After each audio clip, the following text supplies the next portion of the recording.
का हमारा विषय वस्तु रहेगा कि जो है संविधान सभा के अन्य कार्य। मैं इसके पहले आपको जो है आईएएस के सिलेबस के अनुसार मैं संविधान सभा के 3 कार्यों को पढ़ा चुका था। नंबर 1 कार्य संविधान बनाना, नंबर 1 काम पढ़ा दिया था संविधान को बनाना, संविधान को बनाना ये पढ़ा दिया था, संविधान को बनाना। नंबर 2 काम पढ़ा दिए थे संविधान सभा का जो है विधि लागू, विधि को बनाकर लागू करना, विधि को बनाकर लागू करना। तीसरा काम जो है आज मैं आपको बताने जा रहा हूं संविधान सभा का अन्य कार्य, संविधान सभा के अन्य कार्य। तो आइए सबसे पहले तो इस वीडियो को आप देखिए तो सब्सक्राइब कर लीजिए, क्योंकि जो मैं पढ़ाऊं तो आपके घर तक पहुंच जाए। अगर सब्सक्राइब नहीं करेंगे तो मैं रोज रोज जो पढ़ाऊंगा, प्रतिदिन जो पढ़ाऊंगा वो आप तक नहीं पहुंच पाएगा। इसलिए इसको सबसे पहले सब्सक्राइब कर लीजिए। आप कोई चीज अगर कमी हो तो उसको जो है कमेंट करिए, प्रतिक्रिया करिए या टिप्पणी करिए कि ये अच्छा है या बुरा है या और किस तरह से पढ़ाया जाए, ये करना चाहिए सबको। तो आइए संविधान सभा के अन्य कार्य में हम चलते हैं। ये इसको आप पढ़े रहिएगा तो कोई भी परीक्षा हो, छोटी परीक्षा हो, पीसीएस की हो, आईएएस की हो, और उसके नीचे आईएएस के नीचे पीसीएस, पीसीएस के नीचे लोअर, लोअर के नीचे क्लर्क, ये सब परीक्षाएं जो आती हैं वो उसमें भी ये काम आएगा।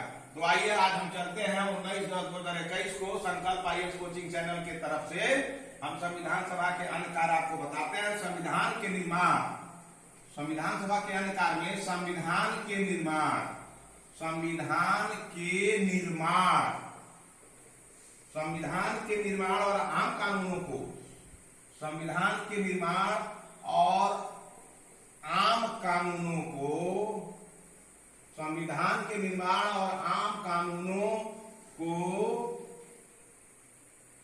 लागू करने के अलावा,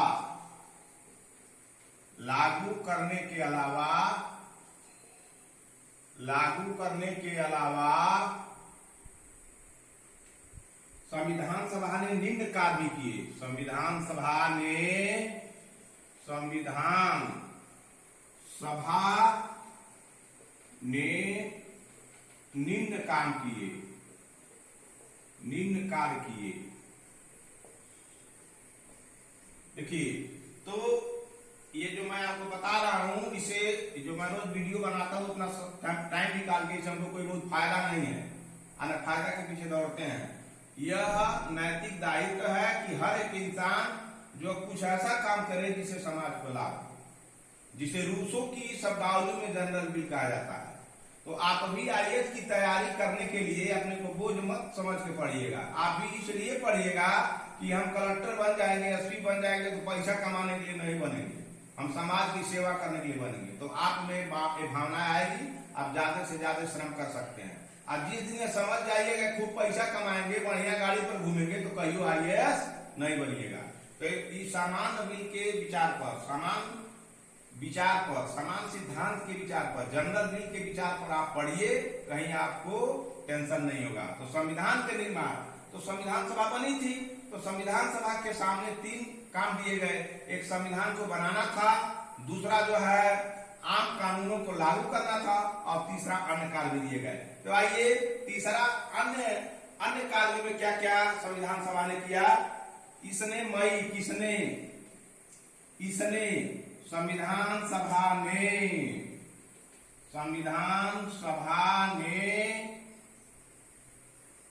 मई 1949 में राष्ट्रमंडल, मई 1949 में राष्ट्रमंडल, जो राष्ट्रों का मंडल है, राष्ट्रमंडल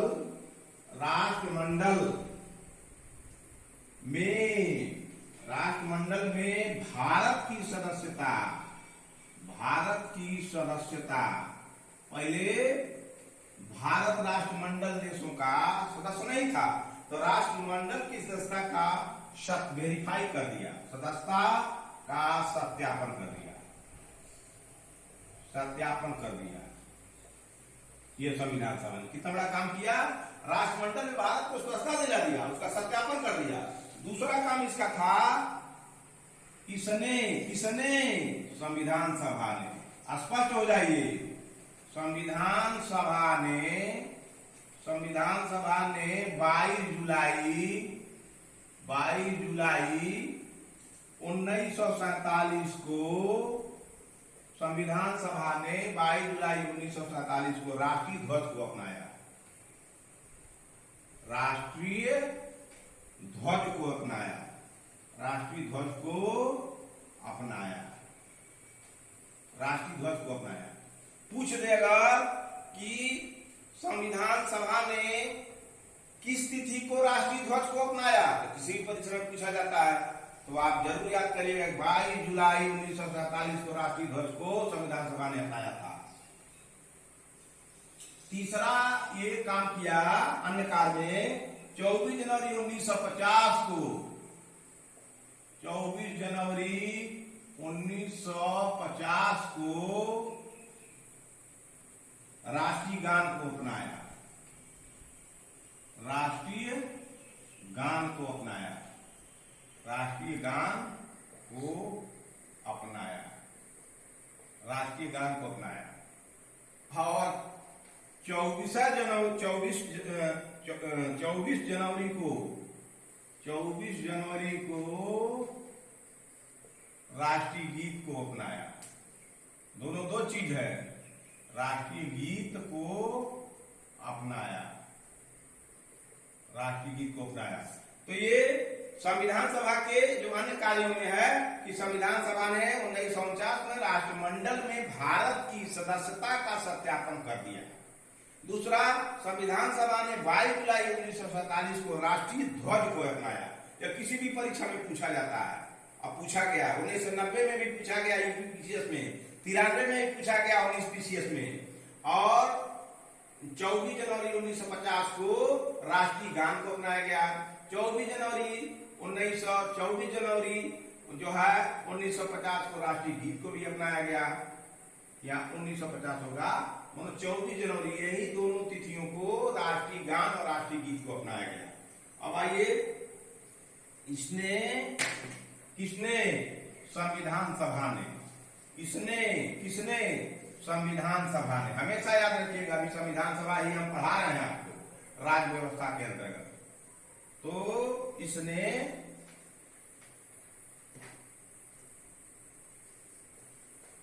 इसने 24 जनवरी 1950 को, इसने 24 जनवरी 1950 को, उधर 24 जनवरी को राष्ट्रीय गीत, राष्ट्रीय गान, और 24 जो है जनवरी 1950 को डॉक्टर राजेंद्र प्रसाद को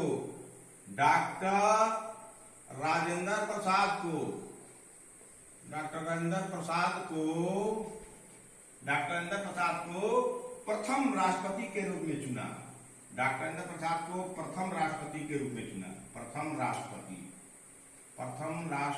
के रूप में चुना, यह सवाल आ सकता है, पूछा जा सकता है कि डॉक्टर राजेंद्र प्रसाद भारत के प्रथम राष्ट्रपति थे, बताइए इनका चुनाव किस तिथि को हुआ, तो 24 जनवरी 1950 को डॉक्टर राजेंद्र प्रसाद को प्रथम राष्ट्रपति के रूप में चुना। किसने चुना? संविधान सभा ने चुना। आइए, सेकंड क्या किया इसने अन्य कार्य में, ये संविधान सभा ये भी आंकड़ा दिखाया कि कितने दिन में संविधान जो है बना, तो 2 वर्ष 11 माह 18 दिन, 2 वर्ष 11 माह 18 दिन में संविधान की, इतने दिनों में संविधान सभा की 11 बैठकें हुई थी, 11 बैठकें हुई थी।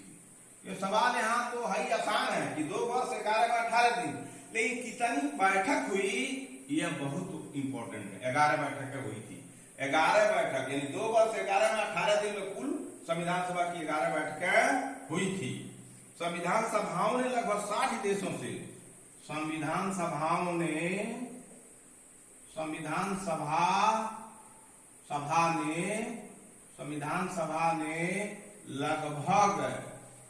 लगभग 60 देशों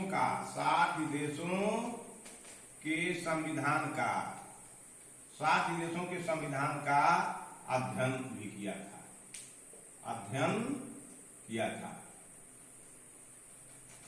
था और इसके प्रारूप संविधान सभा और इसके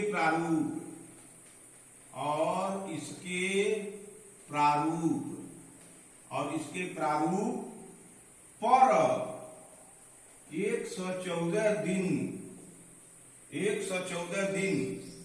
तक विचार हुआ। 114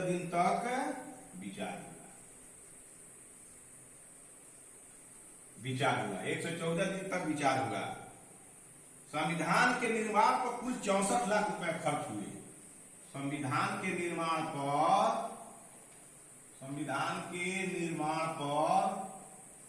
64 लाख रुपए, सैकड़ा हजार, 10,000 लाख, 10 लाख, 64 सैकड़ा हजार, 10,000 लाख, 10 लाख, 64 लाख रुपए खर्च हुए। तो आप इसको जान जाइए कि 24 जनवरी 1950 को डॉक्टर राजेंद्र प्रसाद को प्रथम राष्ट्रपति के रूप में चुना गया और इस संविधान को बनाने में 2 बरस 11 महीना 18 दिन लगा और इस 2 बरस 11 महीना 18 दिन में 11 बैठक भी हुई। उसी 11 बैठक में मतलब सारा बहस होता था और 60 देशों के संविधान का अध्ययन करने के बाद ये सब काम किया गया। और साथ ही साथ जो संविधान सभा का प्रारूप समिति थी जिसके अध्यक्ष डॉक्टर BR अम्बेडकर थे, तो उसको 114 दिन तक उस प्रारूप समिति पर विचार हुआ। ऐसे थोड़ा बन गया, 114 दिन बहुत होता है, तो रोज चर्चा होती थी। तो पूछते प्रारूप समिति पर कितने दिन तक विचार हुआ? 114 दिन तक। कितना बैठक हुई संविधान सभा में? 11 बैठक हुई। कितने देशों के संविधान को पढ़ा गया? तो 60 देशों का संविधान को पढ़ा गया। तो आप बताइए, आईएएस बनने जा रहे हैं, 40 किताब पढ़ने में दिमाग खराब हो जाता है, 40-50 किताब पढ़ने में दिमाग खराब हो जाता है। आज जिसने 60 देशों के संविधान को पढ़ा तब जाकर के विचार मंथन हुआ तो संविधान बनी। तो आप इस पर जरा गौर करिए, जो लिखने वाले थे, पढ़ने वाले थे, जो काम करने वाले थे, आईएएस से बढ़ करके थे कि नहीं थे अपने देश के लिए? तो आइए, आप उनकी बातों को पढ़ करके आईएएस बन रहे हैं या बनेंगे। तो आइए अब आगे चलते हैं कि 2 बरस 11 माह 24 जनवरी 1950 को डॉक्टर राजेंद्र प्रसाद जो है प्रथम राष्ट्रपति चुने गए। 2 बरस 11 माह 18 दिन में संविधान सभा का समय लगा, संविधान का समय लगा बनाने में संविधान सभा के द्वारा, और 11 बैठक इस समय हुई थी और संविधान सभा में लगभग 60 देशों के संविधान का अध्ययन किया गया और प्रारूप समिति जब बनी, प्रारूप समिति को 114 दिन तक उस पर विचार हुआ।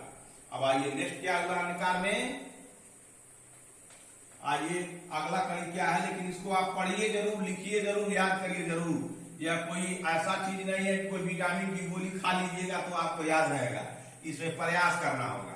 जिस तरह से लोगों ने 60 देशों का संविधान पढ़ने के बाद उसके 14 दिन तक बहस किया और 11 को बैठक किया और 2 बरस 11 महीने 18 दिन लगा संविधान बनाने में। उसी तरह से आपको भी समय लगेगा पढ़ने में, विचार करने में, सोचने में, समझने में, लिखने में, तब आप जाके इस मुकाम पर पहुंचिएगा। इसलिए आप इसको बढ़िया से पढ़ें, हम आपके साथ हमेशा बने रहेंगे। 24 जनवरी 1950 को संविधान सभा की अंतिम बैठक हुई। 24 जनवरी 1950 को संविधान सभा की अंतिम बैठक हुई। संविधान सभा की अंतिम बैठक हुई। संविधान सभा की अंतिम बैठक हुई। तो संविधान सभा का लास्ट में जो बैठक की तिथि है वो कौन सी थी? 24 जनवरी 1950। बस 25 जनवरी इसकी बैठक नहीं हुई, 24 जनवरी को लास्ट बैठक हुई और 1950 के सत्र में और वही बैठक लास्ट थी, वही खत्म कर दी गई। इसके बाद सभा ने, इसके बाद संविधान सभा ने, इसके बाद संविधान सभा ने, इसके बाद संविधान सभा ने 26 जनवरी 1950 को, इसके बाद संविधान सभा ने 26 जनवरी 1950 को, 24 जनवरी को संविधान सभा की अंतिम बैठक हो गई है। 2 दिन बाद 26 जनवरी 1950 को संविधान सभा ने 1951 और 52 में हुए आम चुनावों के बाद, 1951-52 में आम चुनावों के बाद, आम चुनावों के बाद बनने वाली नई संसद, बनने वाली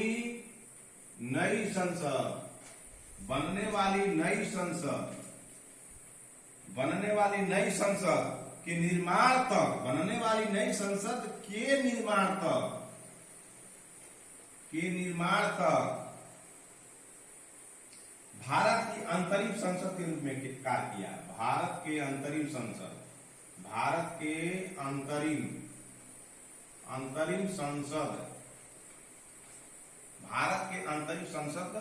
का कार्य किया। यानी 1951-52 तक, जब तक आम जो है जो आम चुनाव नहीं हुआ, इसके पहले आम चुनाव नहीं हुआ और आम चुनाव होने के बाद बनने वाली जो नई संसद थी, पार्लियामेंट थी, जिसमें राष्ट्रपति, लोकसभा और राज्यसभा मिलकर बनाई जाती है संसद, तब तक अंतरिम संसद के रूप में कार्य किया। किसने किया? संविधान सभा ने। अब आइए, इतना वह अन्य कार्य किया। अब आइए अन्य कार्य और क्या है, आगे चलते हैं।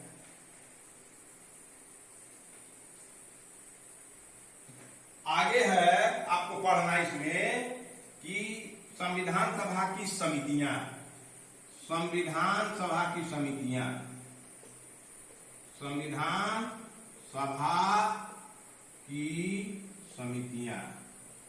ये अन्य कार्य में ही आता है, संविधान सभा की समितियां। तो इस समिति, संविधान सभा ने संविधान सभा ने संविधान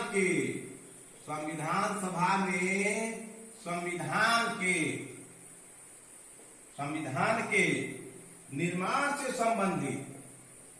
निर्माण से संबंधित किसने? संविधान सभा ने संविधान के निर्माण से संबंधित विभिन्न कार्यों को करने के लिए, बहुत कार्य थे ना संविधान सभा के सामने, विभिन्न कार्यों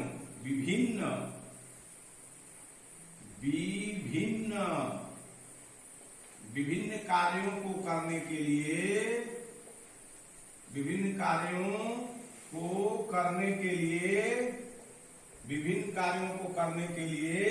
विभिन्न प्रकार की समितियां बनाई, विभिन्न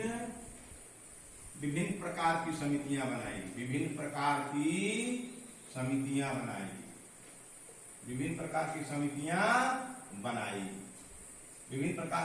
बनाई, ये समितियां संविधान बनाने में अपना मदद किए। तो संविधान सभा की समितियां, तो संविधान सभा ने संविधान के निर्माण से संबंधित विभिन्न कार्यों को करने के लिए विभिन्न प्रकार की समितियां बनाई। तो इनमें से 8 समितियां थीं, इनमें से 8 बड़ी समितियां थी, इनमें से 8 समितियां बड़ी थी, 8 समितियां बड़ी थी। अगर पूछते कि संविधान सभा में 8 समितियों की संख्या कितनी थी, संविधान सभा में जो बड़ी समितियों की संख्या कितनी थी? 1 2 3 4 8 7, तो आप कहिएगा 2 होगा, 3 होगा, 4 होगा, ऐसे गिनते रह जाइएगा। लेकिन अगर आप पढ़े रहिएगा कि संविधान सभा के निर्माण में संविधान सभा के द्वारा जो है बड़ी समितियां बनाई गई। बड़ी समितियों की संख्या 8 थी। तो 1 2 3 4 8 7 अगर दे तो आप मार दीजिएगा। इसीलिए इस चीज को जो मैं पढ़ा रहा हूं ये आपको बेसिकली नॉलेज है, इस पर पूछा जा सकता है, कभी भी पूछा जाएगा। और ये आपको जानकारी के लिए भी बहुत, आप आईएएस तो बनने के लिए पढ़वे कर रहे हैं, मैं बता ही रहा हूं। आईएएस बनने के बाद भी और उसके पूर्व भी ये सब जानना बड़ी जरूरी है। इन समितियों के अतिरिक्त इन समितियों के अलावा कुछ छोटी समितियां भी थी। कुछ छोटी समितियां भी थी। कुछ छोटी समितियां भी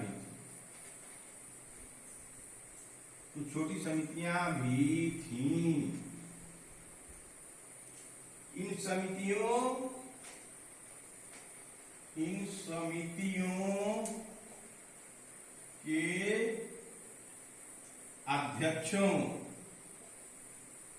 समितियों के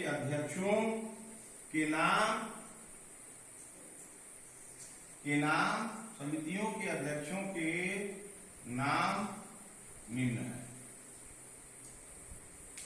याद करिएगा, संविधान सभा की समितियां थीं।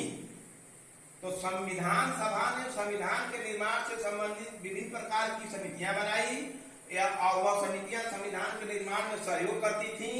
और वह समितियां जो है बड़ी समितियां थीं। वो बड़ी समितियां 8 प्रकार की थीं और छोटी अन्य समितियां थी। इस प्रकार जो बड़ी समितियां थी उसका बड़ा काम था। तो वो कौन कौन समिति थी और उसके अध्यक्ष कौन कौन थे उसको जानना आपको बड़ा जरूरी है। और सवाल पूछता है PCS 1990 UP, PCS 1991 UP, PCS 1991 UP और बीपीएससी में ये सवाल पूछे जाते हैं।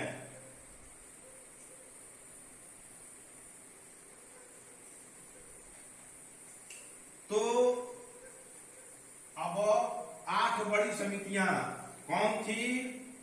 अब बड़ी समितियां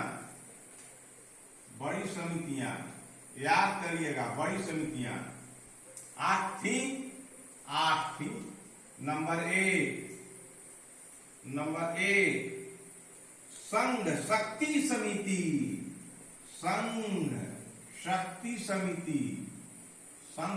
समिति याद करिएगा। संघ शक्ति समिति पहली समिति थी, बड़ी समिति थी, संघ शक्ति समिति। अध्यक्ष थे जवाहरलाल नेहरू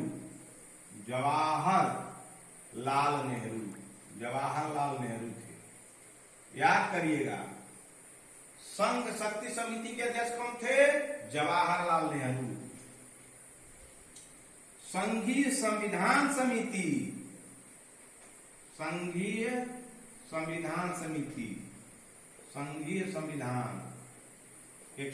थी, संघीय संविधान समिति। इसके भी अध्यक्ष जवाहरलाल नेहरू थे। जवाहरलाल नेहरू थे। ठीक। प्रांतीय संविधान समिति,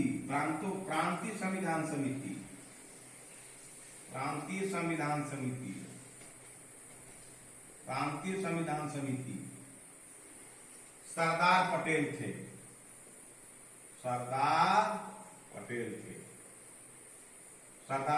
थे। प्रारूप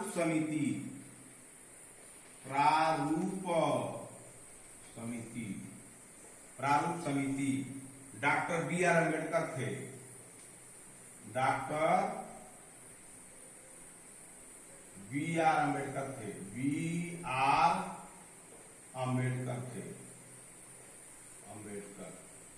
अगर कहीं पूछ दे, यही सवाल पूछ दे कि प्रारूप समिति के अध्यक्ष कौन थे, तो आपको तो लिखना ही होगा कि प्रारूप समिति के अध्यक्ष डॉक्टर बी आर अम्बेडकर। और उसी के 3-4 पढ़ने के बाद लिख दे कि डॉक्टर बी आर अम्बेडकर प्रारूप समिति के सदस्य थे। यह बड़ी समिति थी कि छोटी समिति थी कि मध्यम समिति थी, तो आप उसे फेल कर जाइएगा। तो ये बी आर अम्बेडकर की प्रारूप समिति बड़ी समिति थी, प्रांतीय संविधान समिति बड़ी समिति थी, संघीय संविधान समिति बड़ी समिति थी, संघ शक्ति समिति बड़ी समिति थी। तो प्रांतीय संविधान समिति के अध्यक्ष सरदार पटेल, संघीय संविधान जवाहरलाल नेहरू, संघ शक्ति समिति जवाहरलाल नेहरू और प्रारूप समिति डॉक्टर बी आर अम्बेडकर। और पांचवा मौलिक अधिकारों, मौलिक अधिकारों, मौलिक अधिकारों, मौलिक अधिकारों, अल्पसंख्यकों, अल्पसंख्यकों, मौलिक अधिकारों, अल्पसंख्यकों एवं जनजातियों, एवं जनजातियों, एवं जनजातियों, मौलिक अधिकारों, अल्पसंख्यकों एवं जनजातियों तथा बहिष्कृत क्षेत्रों के लिए, तथा बहिष्कृत क्षेत्रों के लिए, बहिष्कृत क्षेत्रों के लिए, तथा बहिष्कृत क्षेत्रों के लिए सलाहकार समिति,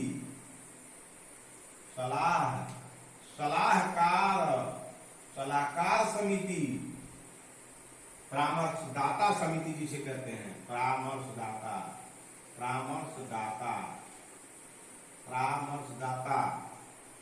सरदार पटेल थे।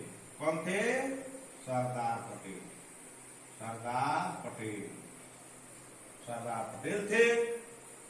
इस समिति के अंतर्गत निम्नलिखित 5 उप समितियां थी। अब इस समिति के अंतर्गत 5 उप समितियां थी। इस समिति के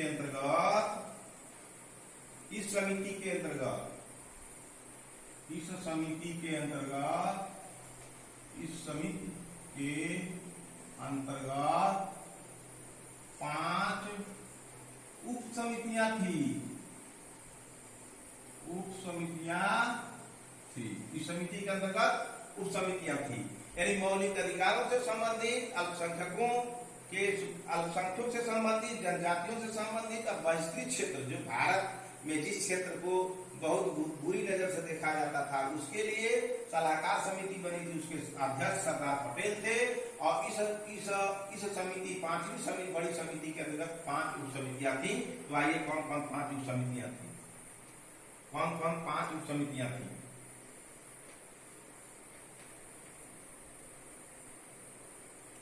कौन कौन 5 उप समितियां थी? 5 उप समितियां, 5 उप समितियां, 5 उप समितियां,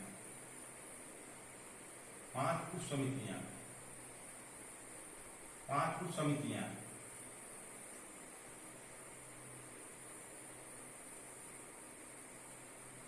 क मौलिक अधिकार उप समिति, मौलिक उप अधिकार समिति, मौलिक उप अधिकार समिति, मौलिक उप अधिकार समिति, मौलिक उप अधिकार समिति। जो मौलिक उप अधिकार समिति थी, उसके उपाध्यक्ष, उसके अध्यक्ष जेबी कृपलानी थी। जेबी कृपलानी थी। इसके अध्यक्ष कौन थे? मौलिक उप अधिकार समिति के अध्यक्ष कौन थे? जेबी कृपलानी। और अल्पसंख्यक उप समिति एच.सी. मुखर्जी। अल्पसंख्यक उप समिति, अल्पसंख्यक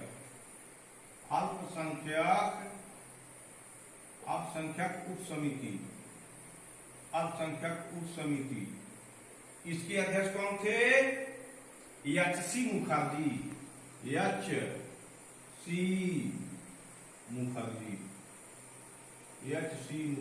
याद करने की चीज है, मौलिक उप अधिकार समिति के अध्यक्ष जेबी कृपलानी थे, लेकिन ये सब 5वीं बड़ी समिति के अंतर्गत थी। उसके अध्यक्ष सरदार पटेल थे। तो मौलिक उप अधिकार समिति के अध्यक्ष कौन थे? जेबी कृपलानी। और मौलिक अधिकार समिति, अल्पसंख्यक समिति, जनजाति क्षेत्र समिति और बहिष्कृत भारत क्षेत्र परामर्शदाता समिति के अध्यक्ष कौन थे? तो पटेल जी थे। तो अगर उसमें फेर फाड़ के सवाल बना दे तो आप फंस जाइएगा। इसलिए मौलिक उप अधिकार समिति जेबी कृपलानी जहां आवे कहाँ है आप उप समिति समझिएगा। अब आइए गौ। गौ उप समिति क्या थी? उत्तर पूर्व सीमांत जनजाति, उत्तर पूर्व सीमांत जनजाति, सीमांत जनजाति, उत्तर पूर्व सीमांत जनजातीय, उत्तर पूर्व सीमांत जनजातीय क्षेत्र असम को छोड़कर, क्षेत्र असम को छोड़कर, असम को छोड़कर तथा आंशिक रूप से छोड़े गए क्षेत्र के लिए, तथा आंशिक रूप से छोड़े गए, आंशिक रूप से छोड़े गए क्षेत्र के लिए, आंशिक रूप से छोड़े गए क्षेत्र के लिए, आंशिक रूप से छोड़े गए क्षेत्र के लिए उप समिति जो थी, उप समिति जो थी उसके अध्यक्ष गोपीनाथ बोरदोलोई थे। गोपीनाथ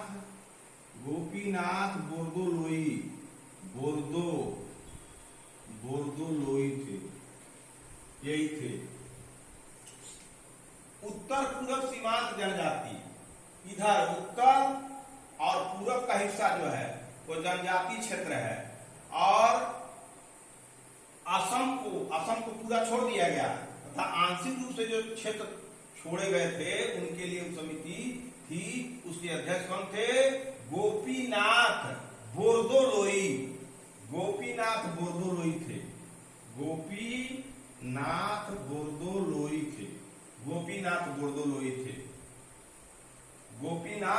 बोरदोलोई थे। तो आइए नेक्स्ट उप समितियां कौन थी? 5 को था, तो क ख ग बता दिए। अब आइए घ उप समितियां जो सरदार पटेल के अंदर काम करती थी, जो सरदार पटेल के जो है अंतर्गत काम ही करती थी। तो कौन थी वो? घ छोड़े गए आंशिक रूप से छोड़े गए क्षेत्रों, छोड़े गए आंशिक रूप से, छोड़े गए आंशिक रूप से, छोड़े गए आंशिक रूप से छोड़े गए छोटे, छोड़े गए आंशिक रूप से छोड़े गए क्षेत्रों, छोड़े गए क्षेत्रों असम में सिंचित क्षेत्रों के लिए, असम में क्षेत्र छोड़ दिया गया था, असम में सिंचित क्षेत्रों के लिए